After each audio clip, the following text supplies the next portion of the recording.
Attempt at formulating verb tenses when time travel is involved.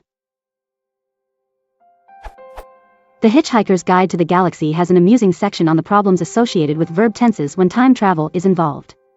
It has several examples which appear to be constructed for their humorous sound instead of any attempt at sensible rules.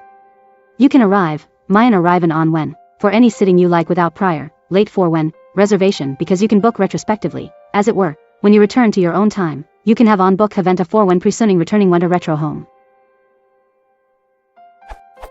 This tropes page has a list of where this trouble has been dealt with in various media, but none of them, as far as I can tell, are a serious attempt at laying out the rules.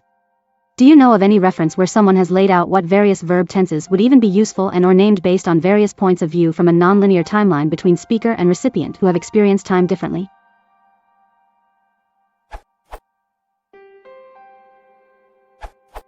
A quick Google search turns up a couple of interesting attempts. Time travel tenses. Time traveling grammar. But of course I think the best way to address this is simply to wait. Once time travel is invented, people will fully sort it out and grow accustomed to it within 100 years or so.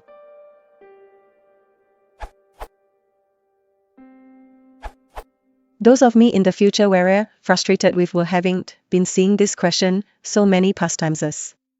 Please allow me to be persisted you with some examples. Subjective present. He will have spoken. Subjective past. He has spoken, but don't give your him guff if the instance of him doesn't remember saying it. Objective past, perfect progressive. He will have had been speaking, deal with it. Hope this does have helping.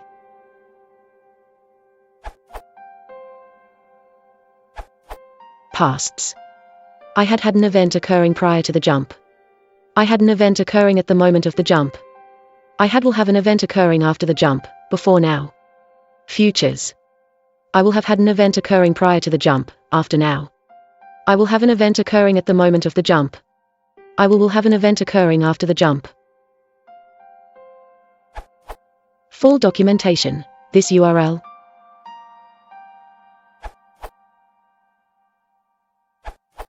Seems most cases can be addressed by going in the following order: speaker's timeline, listener's timeline, any absolute time reference. Past, PPP, I already did that yesterday. PPF, I already did that tomorrow. PFP, I already will do that yesterday. FPP, I expect to have already done that yesterday. PFF, I already will have done that tomorrow. FPF, I expect to have already done that tomorrow. FFP, I expect I will do that yesterday. FFF, I expect I will do that tomorrow. This assumes both are speaking from the same timeline. For asynchronous communication, it can be prefaced with an indicator. As of yesterday, I already will have done that tomorrow. A note from a future speaker indicates that in the listener's future, the speaker's past will have done an action in the absolute future.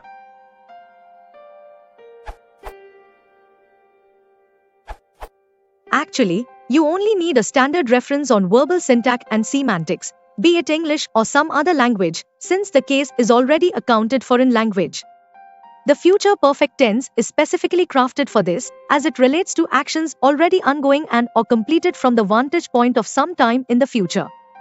The reference point is taken with respect to the present, relative to which the action lies in the future. If anything, it is especially suited for time travelers from the future since they, more than anyone else, actually do have a future vantage point to speak directly in terms of. So, if you were born in 2200 and you traveled back to 2020, then you would say, I will have been born in the year 2200. That makes it already finished from the perspective of, say, 2220, which would also happen to be your perspective if you were 20 when you went back to 2020. If they were ongoing when you jumped back, they would be the future perfect continuous. So, you could also be using will have been doing X for things left unfinished or in progress when you jumped back. The reference time for verb tenses is generally understood to be that of the world at large, regardless of where you, the speaker, situate yourself.